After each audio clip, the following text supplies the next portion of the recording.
अस्सलाम वालेकुम। चलते बढ़ते मैं खुश आमदीद। जिस तरीके से पाकिस्तान को चलाने के लिए हम हर बार कर्ज़ा लेते हैं और ऐसे ही कर्ज़ा माजी की हुकूमतों ने लिया और अब की जो गवर्नमेंट आई है उसने भी अब कर्ज़ा लेना शुरू कर दिया और नई शराइत के साथ शुरू किया है।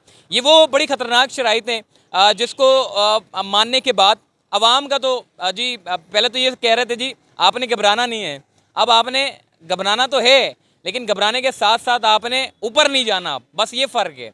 बस ऊपर नहीं जाना, बाकी शराइत रख दी है। शराइत क्या कुछ है पहले तो मैं आपको ये बता देता हूँ जी।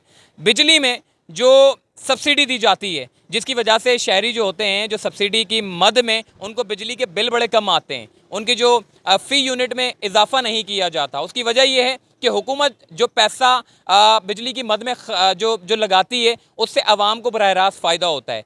अब चूँकि जो शराइत रखी गई है IMF की तरफ से उस शराइत के मुताबिक जो है वो बिजली के नरखों में कम से कम भी 5 से 10 रुपये जो है वो फ़ी यूनिट इजाफा होने वाला है। और दूसरी चीज़ हमने ये भी देखी है, जो पूरे पाकिस्तान को चलाने वाला जो ईंधन जिसको हम पेट्रोल कहते हैं, पेट्रोल चलता है यानी कि पेट्रोल अगर ईंधन में डाला जाएगा तो पहिया चलेगा और अगर पेट्रोल ना डाला जाए तो पहिया रुक जाता है। और अगर पहिया रुक जाए तो आपको पता है कि महंगाई ज़बरदस्त किस्म की जो है वो शूट मार जाती है। और इसी बार जो IMF ने शराइत रखी है कि जी आपने जो पेट्रोल है उसकी सब्सिडी ख़त्म करनी है। और यकीन जाने ये जो इमरान खान की गवर्नमेंट थी उसमें क्या था कि उन्होंने सब्सिडी को बरकरार रखा हुआ था। बिजली की जो बिल थे, जो बिजली की जो मद में जो बिल हमें आते थे उसमें सब्सिडी दी जाती थी गवर्नमेंट की तरफ से।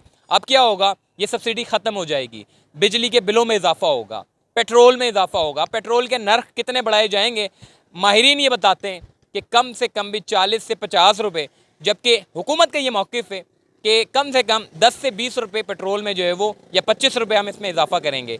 तो ये IMF की एक नई शर्त है। मगर एक शर्त बड़ी अच्छी मुझे ये लगी है कि उसने ये कहा है कि जितने भी जो कैबिनेट के जो वज़रा हैं वो सबसे पहले तो अपने अकाउंट और सबसे पहले जो असासें उसको डिक्लेयर करेंगे, जो कि पाकिस्तान की बड़ी एक तारीख रही है कि कोई भी वज़ीर हो वो अपने असासों को जो है वो डिक्लेयर नहीं करता। और अगर डिक्लेयर कर भी देते हैं तो हमें उसमें बड़े झोल नज़र आते हैं और वो केस सालों साल चलते रहते हैं, मगर असासे डिक्लेयर नहीं होते। तो IMF ने एक बड़ी ज़बरदस्त किस्म की ये शर्त रखी है कि अगर ये आपने कर्ज़ लेना है तो अपने जितने भी वज़ीर हैं उनके असासों को शो करना पड़ेगा। ये बड़ी अच्छी मुझे IMF की जो है वो लगी है, क्योंकि हम तो चूँकि ग़ुलाम हैं और 70 साल इस मुल्क को हो चुके हैं। हम हमेशा से दूसरों की जो पैसे आते हैं, जो कर्ज़ आता है, उसी पर हम चलते हैं, जबकि अल्लाह ताला ने पाकिस्तान को अच्छी खासी नेमतों से नवाजा है। अगर पाकिस्तान की गवर्नमेंट बरामदात में ज़्यादा इजाफा करे तो यकीन जाने कि हमें कर्ज़ लेना ही नहीं पड़ेगा। हमारे पास इतनी अच्छी अच्छी चीज़ें हैं कि अगर उसको सही तरीके से बरामदात करें, करप्शन ना करें, ईमानदारी से काम करें, अच्छे हुक्मरान आएँ, तो आप यकीन जाने ये कर्ज़ लेना ही नहीं पड़ेगा। और ये जो ग़ुलामी की जो बेड़ियाँ हमने पहनी हुई है ये वैसे ही ख़त्म हो जाएगी, क्योंकि ज़ाहिर है जब आप किसी से उधार लेते हैं तो आप उसके नीचे दबे होते हैं, आपको उसका एहसान मानना पड़ता है। तो ऐसे ही हम 6-6 बिलियन डॉलर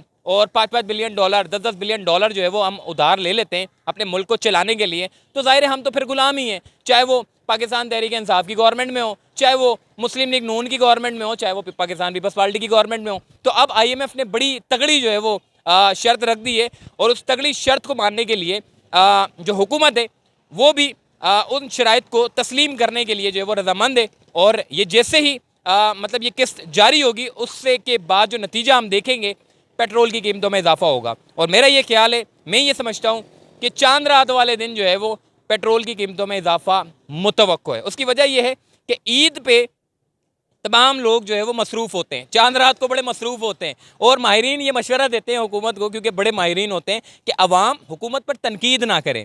उसकी वजह ये होती है कि ऐसा दिन मुंतखब करना होता है जिसमें ये बम गिरा दें और आवाम को पता भी ना चले। तो ये चांद रात का दिन मैं समझता हूँ कि शायद ये चांद रात पे कोई एक्सपेक्टेड है कि ये बम गिर जाए और आवाम के ऊपर जो पेट्रोल की मद में जो इतना अच्छा खासा जो पैसा जो इजाफा होगा कीमतों में, सोना बढ़ रहा है, इसके अलावा डॉलर की कीमतों में इजाफा हो रहा है, इसके अलावा महंगाई की कीमतों में इजाफा हो रहा है। तकरीबन 10-11 जमातें मिलकर जो है ये हुकूमत चला रही हैं और 10-11 जमातें मिलकर ये हुकूमत नहीं चला सकती, बजाय ये कि इलेक्शन की तरफ बढ़ा जाए। अब हमें सोचना होगा कि अब इलेक्शन की तरफ जाना होगा। उसकी वजह ये कि अगर खाली मुस्लिम लीग नून होती तो उससे थोड़ा बहुत और अच्छा खासा एक्सपेक्ट किया जा सकता था कि चले कुछ पाकिस्तान में बेहतरी हो सकती है। मगर 11 जमातें और 11 जमात की अपनी अपनी रिक्वायरमेंट है। अब उन रिक्वायरमेंट को पूरा करने के लिए आपको पता है पाकिस्तान तो नहीं उठा सकते, तो बेहतर हल इसका यही है कि खान साहब का जो मुतालबा है कि जी इलेक्शन की तरफ बढ़ा जाए। तो इलेक्शन अगर होंगे तो उसके बाद फिर पाकिस्तान में कुछ महंगाई में कमी देखने को मुतवक्को है। अदरवाइज़ आप इसी तरीके से डॉलर की उड़ान ऊपर चलती हुई देखेंगे, पेट्रोल की कीमतें ऊपर जाती हुई देखेंगे, महंगाई को ऊपर जाते हुए देखेंगे और ये सारी चीज़ें बढ़ती चली जाएगी। तो चलते फिरते से मुझे दीजिए इजाज़त, तब तक के लिए अल्लाह हाफ़िज़।